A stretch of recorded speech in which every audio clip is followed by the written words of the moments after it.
ಹುಣಸಗಿ ತಾಲೂಕಿನ ಕಾಮನಟಗಿ ಗ್ರಾಮ ಪಂಚಾಯಿತಿ ವ್ಯಾಪ್ತಿಗೆ ಬರುವ ಕನಗಂಡನಹಳ್ಳಿ ಗ್ರಾಮ ಹಾಗೂ ಸುತ್ತಮುತ್ತಲ ಶ್ರೀನಿವಾಸಪುರ, ಹಳ್ಳಿ ಮಂಜಲಾಪುರ, ಕನಗಂಡನಹಳ್ಳಿ, ತಾಂಡಾ ಸೇರಿದಂತೆ ಹಲವು ಗ್ರಾಮಗಳ ಸಾರ್ವಜನಿಕರು ಮೂಲಭೂತ ಸೌಕರ್ಯಗಳ ಕೊರತೆಯಿಂದ ತೀವ್ರ ಸಂಕಷ್ಟ ಅನುಭವಿಸುತ್ತಿದ್ದಾರೆ.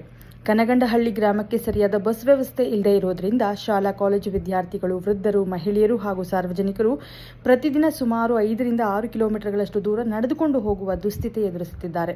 ಗ್ರಾಮದಲ್ಲಿ ಬಸ್ ನಿಲುಗಡೆ ಇಲ್ಲದ ಕಾರಣ ಅನಾರೋಗ್ಯದ ಪರಿಸ್ಥಿತಿಯಲ್ಲಿಯೂ ಜನರು ತೊಂದರೆ ಅನುಭವಿಸುತ್ತಿದ್ದಾರೆ. ಇಷ್ಟೇ ಅಲ್ಲದೆ ಗ್ರಾಮದಲ್ಲಿ ತೀವ್ರ ಕುಡಿಯುವ ನೀರಿನ ಸಮಸ್ಯೆ ಉಂಟಾಗಿದೆ. ಗ್ರಾಮಸ್ಥರು ತಮ್ಮ ಮನೆಯಿಂದ ಸುಮಾರು 250 ಮೀಟರ್ ದೂರ ಹೋಗಿ ನೀರು ತಂದುಕೊಳ್ಳಬೇಕಾದ ಪರಿಸ್ಥಿತಿ ನಿರ್ಮಾಣವಾಗಿದೆ.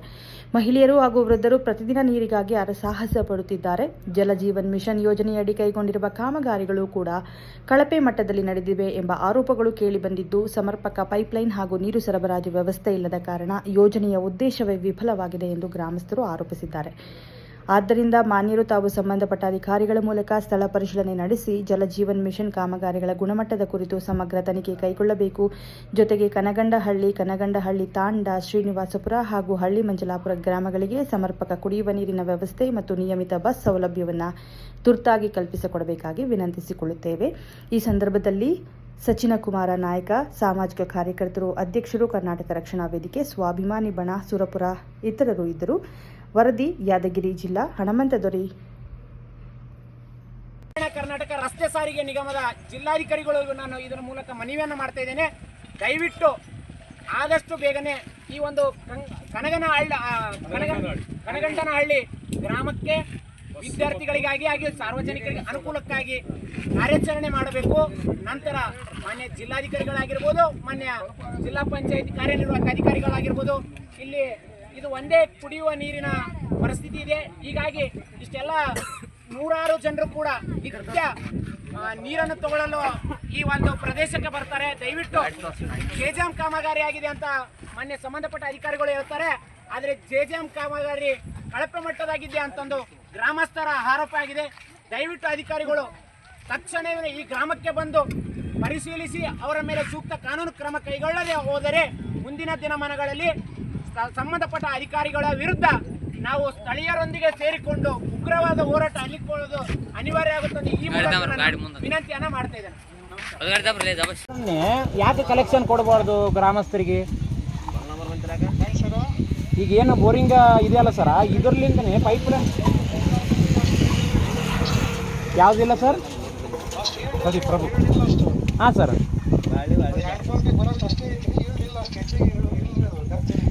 ಹೌದು ಸರ್, ಕರೆಕ್ಟು. ಫೀಲ್ಡ್ ಅಲ್ಲ ಅಂತಂದರೆ ಒಂದು ನಿಮಿಷ ಸರ್ ವಿಡಿಯೋ ಸಾಬ್ರೆ, ಈಗ ಏನು ರೋಡಿಗೆ ಬೋರ್ ಅದಲ್ರಿ, ಇವು ಕುಡಿಯೋ ನೀರು ಹೌದಿಲ್ಲ ಸರ್? ಈ ಕುಡಿಯೋ ನೀರನ್ನೇ ಅವು ಊರಾಗ ಯಾಕೆ ಪೈಪ್ಲೈನ್ ಮಾಡಿಸಿ ಅವರಿಗೆ ದಿನನಿತ್ಯ ಶುದ್ಧ ನೀರು, ಕುಡಿಯೋ ನೀರು ಯಾಕೆ ಕೊಡೋಕೆ ನೀವು ಟ್ರೈ ಮಾಡಬಾರ್ದು? ಇಲ್ರಿ, ಇಡೀ ರಾತ್ರಿ ಬೆಳತನ ಹೊಡಿತಾರೆ ಪಾಪ ಹುಡುಗರು, ಹೆಣ್ಮಕ್ಳು, ವಯಸ್ಸಾದವ್ರನ್ನ ನೋಡ್ತೀವಿ, ದಿನ ನೋಡ್ತೀನಿ. ಇದನ್ನೇ ಯಾಕೆ ಒಂದು ಟ್ಯಾಂಕ್ ಮಾಡಿ ಇಲ್ಲಿಂದ ಊರಾಗ ಕನೆಕ್ಷನ್ ಯಾಕೆ ಕೊಡ್ಬಾರ್ದು?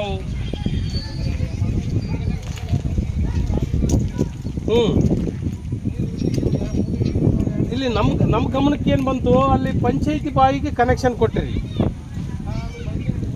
ಅದಕ್ಕೆ ಯಾಕೆ ಕೊಟ್ಟಿರಿ? ಆ ಪಂಚಾಯಿತಿ ಬಾವಿಗೆ ಯಾಕೆ ಕನೆಕ್ಷನ್ ಕೊಟ್ಟಿರಿ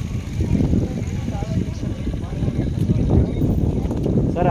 ನೀರು ಆಳಿಲ್ಲ ಅನ್ನೋದು ಮೂಲಭೂತ ಸೌಕರ್ಯಗಳಲ್ಲಿ ಕುಡಿಯೋ ನೀರು ಭಾಳ ಅತ್ಯವಶ್ಯಕ ಇದೆ ಸರ್. ಜನರಿಗೆ ನೀರಿನ ವ್ಯವಸ್ಥೆಗಾಗಿ ಒಂದು ಗ್ರಾಮಸ್ಥರು ಅಲ್ಲಿಂದ ಹಿಡಿದು ಏನು ಮನೆಗಳು ಇದ್ದಾವೆ, ಮನೆಯಿಂದ ಹಿಡ್ಕೊಂಡು ಸುಮಾರು ಒಂದು ಅರ್ಧ ಕಿಲೋಮೀಟರ್ ಆಗುತ್ತೆ. ಅರ್ಧ ಕಿಲೋಮೀಟರ್ ಅಷ್ಟು ನಡ್ಕೊಂಡು ಬಂದು ಇವ್ರು ನೀರು ತುಂಬ್ಕೊಂಡು ಹೋಗೋ ಪರಿಸ್ಥಿತಿ, ಇದು ಶೋಚನೀಯ ಸರ್. ಅಲ್ಲ ಸುಮಾರು ಮತ್ತೀಗ ಎಲ್ಲ ಮೂಲಿಗಳ ಮುಂದೆ ಪಾಪ ಎಲ್ಲ ಮೂಲಿಗಳಿಂದ ಬಂದಿದ್ದಾರೆ ಸರ್ ಮನೆ. ಹೌದು ಸರ್, 200 ಮೀಟರ್ ಅಂದ್ರೂ ಏನು ಸುಮ್ಮನೆ ಆಯ್ತಾ? ಅಲ್ಲಿಂದ ನಡ್ಕೊಂಡು ಬಂದು ಕುಡಿಯೋ ನೀರು ನಿತ್ಯ ತುಂಬ್ಕೊಂಡು ಹೋಗ್ಬೇಕಾದ್ರೆ ಎಂಥ ಶೋಚನೀಯ ಸರ್. ಹಾಂ ಸರ್, ಎಲ್ಲಿ ಸರ್? ಹಾಂ ಹಾಂ ಸರ್, ಹಾಂ ಸರ್, ಹಾಂ. ಅಲ್ಲ ಸರ್, ಈಗ ಬೋರ್ವೆಲ್ ಫೇಲ್ ಆಗಿದೆಯಲ್ಲ, ಈಗ ಇದೇನು ಬೋರ್ವೆಲ್ ಇದೆಯಲ್ಲ ಸರ್, ಇದೇ ಬೋರ್ವೆಲನ್ನು ನೀವು ಪೈಪ್ಲೈನ್ ಕೊಟ್ಕೊಂಡು ಸಮಯಕ್ಕೆ ಸರಿಯಾಗಿ ಅಂದರೆ ಟೈಮಿಂಗ್ಸ್ ಮಾಡಿ ಸಾರ್ವಜನಿಕರಿಗೆ ಅನುಕೂಲ ಆಗಂತ ಒಂದು ಸಮಯ ನಿಗದಿ ಮಾಡಿ ಆ ಸಮಯಕ್ಕೆ ನೀರನ್ನು ಕೊಡ್ಬೋದಲ್ಲ ಸರ್? 10 ನಿಮಿಷ ಆಗಲಿ, 15 ನಿಮಿಷ ಆಗಲಿ, ಅರ್ಧ ತಾಸು ಆಗಲಿ, ಅಲ್ಲಿಗೆ ಬಿಡ್ಬೋದಲ್ಲ. ಅಲ್ಲ ಪ್ರಯತ್ನ ಅಂತ ಅನ್ಬೇಡ್ರಿ ದಯವಿಟ್ಟು ಸರ. ಇದು ಸರ್, ಇದು ಈಗ ಸಾರ್ವಜನಿಕರದ್ದು ಎಲ್ಲರದ್ದು ನನ್ನ ಅಭಿಪ್ರಾಯ ಕೇಳ್ಕೊಂಡೆ ನಿಮ್ಗೆ ಸಂಪರ್ಕ ಮಾಡಿದ್ದು ಸರ. ಇಲ್ಲಿ ಒಂದು 50 ಜನ ಇದು ಸುಮಾರು ಏನಿಲ್ಲ ಅಂದ್ರೂ ಒಂದು 40 ರಿಂದ 50 ಜನ ಇದ್ದಾರೆ ಸರ್. ಇವರೆಲ್ಲರ ಮಾಹಿತಿಯನ್ನು ಸಂಗ್ರಹಿಸಿಕೊಂಡೆ ನಿಮ್ಗೆ ಕರೆ ಮಾಡಿದ್ದು ಸರ್ ನಾನು. ಹಾಂ ಸರ್, ಈಗ ನೀವು ಅವ್ರಿಗೆ ಅನುಕೂಲ ಆಗೋ ರೀತಿ ಎಷ್ಟು ದಿನದಲ್ಲಿ ಮಾಡ್ಬೋದು ಸರ್ ಇದು ತಮಗೆ? ಅಲ್ಲ, ನಮ್ಗೆ ನೀವು ಒಂದು ಮಾಹಿತಿ ಹೇಳ್ರಿ ಸರ್. ಯಾಕಂತಂದರೆ ಇಷ್ಟು ದಿನವರೆಗೂ ನಾವು ಕಾಯ್ತೀವಿ, ಅಷ್ಟು ದಿನ ಆಗಲಿಲ್ಲ ಅಂತಂದ್ರೆ ನಾವು ಇಲ್ಲೇ ಒಂದು ರೋಡಿಗೆ ರಸ್ತಾ ರೋಕ ಮಾಡಿ ಟೆಂಟ್ ಹೊಡೆದು ಇಲ್ಲೇ ಹೋರಾಟ ಮಾಡ್ತೀವಿ ಸರ್.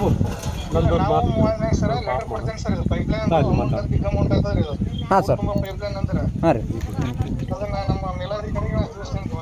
ಸರಿ ಸರ್. ಪಿ ಡಿ ಒ ಸಾಹೇಬ್ರೆ, ಒಂದು ನನ್ನ ಮಾತು, ಕುಡಿಯುವ ನೀರಿಗಾಗಿ ಬೇಸಿಗೆಯಲ್ಲಿ ವಿಶೇಷ ಅನುದಾನ ಐತಿ ಡಿ ಸಿ ಆಫೀಸ್ಲಿಂದ. ಜಿಲ್ಲಾ ಪಂಚಾಯತು ಡಿ ಸಿ ಆಫೀಸ್ಲಿಂದ ವಿಶೇಷ ಅನುದಾನ ಬಂದದ ದುಡ್ಡು. ಈ ಊರಿಗೆ ಎಷ್ಟು ತರ್ಸ್ಕೊಂಡ್ರಿ, ಏನು ವ್ಯವಸ್ಥೆ ಮಾಡಿರಿ? ಕುಡಿಯುವ ನೀರು ಸಮಸ್ಯೆ ಇದ್ದು ಡಿ ಸಿ ಆಫೀಸ್ಲಿಂದ ದುಡ್ಡು ಯಾಕೆ ತರ್ಸ್ಕೊಂಡಿಲ್ಲ? ಅಲ್ಲ, ತರ್ಸ್ಕೊಂಡ್ರಿ ಇಲ್ಲ, ಖರ್ಚು ಹಾಕಿರಿ ಇಲ್ಲ, ಯಾಕೆ ತರ್ಸ್ಕೊಂಡಿಲ್ಲ? ಸಮಸ್ಯೆ ಕಾಣಂಗಿಲ್ಲ. ವಿಶೇಷ ಅನುದಾನ ತರಿಸ್ರಿ, ಪೈಪ್ಲೈನ್ ಮಾಡಿಸ್ರಿ ಸರ್. ತಾವೊಬ್ಬ ಗ್ರಾಮ ಪಂಚಾಯತಿ ಪಿ ಡಿ ಒ ಸಾಬ್ರೆ, ನಿಮಗೆ ಇದೆಲ್ಲ ಮಾಹಿತಿ ಇರ್ಬೇಕು ಸಾಬ್ರೆ. ಸರ್, ನಿಮ್ಮ ಹೆಸರೇನು? ಸಾಹೇಬ್ ಗೌಡ್ರೆ, ಈಗ ನಿಮಗೂ ಎಲ್ಲ ಮಾಹಿತಿ ಅದು. ನೀವು ಆ ಮನ್ಯಾಗ ಅಣ್ಣ ತಮ್ಮ ಸಂಸಾರ ಫ್ಯಾಮ್ಲಿ, ಹೆಣ್ಮಕ್ಳು ಹುಡುಗರು ಶಾಲಿಗೆ ಹೋಗೋದು ಬರೋದು ಎಷ್ಟೆಷ್ಟು ತಿಪ್ಪಲು ಇರ್ತದೆ. ಈಗ ಸಂಜೆ ತನ ದುಡಿದು ಬಂದಾವ ಹೆಣ್ಮಕ್ಳು ಬಂದಾರ, ಇಲ್ಲಿ ದುಡಿದು ಬಂದು ಇಲ್ಲಿ ಒಂದು ಕೊಡ ಬಂಡಿ ಹೊತ್ಕೊಂಬರ್ಬೇಕು. ಮತ್ತೆ ಈಗ ಸ್ಪೆಷಲ್ ಫಂಡ್ ಅದ ಜಡ್ ಪಿ ಆಫೀಸ್ಲಿಂದ. ಇವತ್ತು ನಿಮ್ಮ ಚೀಫ್ ಸೆಕ್ರೆಟರಿ ಮಾತಾಡ್ಯಾರ ಜಿಲ್ಲಾ ಪಂಚಾಯತಿ ಅವರು, ಬೇಸಿಗೆಯಲ್ಲಿ ಕುಡಿಯೋ ನೀರಿಗಾಗಿ ಸಾಕಷ್ಟು ದುಡ್ಡು ಅದ, ಅದನ್ನು ಬಳಕೆ ಮಾಡ್ರಿ ಅಂತ. ನೀವು ಯಾಕೆ ಮಾಡಿಲ್ಲ? ಯಾರು ಬಸಣ್ಣ ನಾಯಕರಿಗೆ ತಿಳಿಸ್ಬೇಕಾ? ಏನು ನಿಮ್ಮ ತಹಸೀಲ್ದಾರ್ ಬಸವರಾಜ್ ಅವ್ರಿಗೆ ತಿಳಿಸ್ಬೇಕಾ?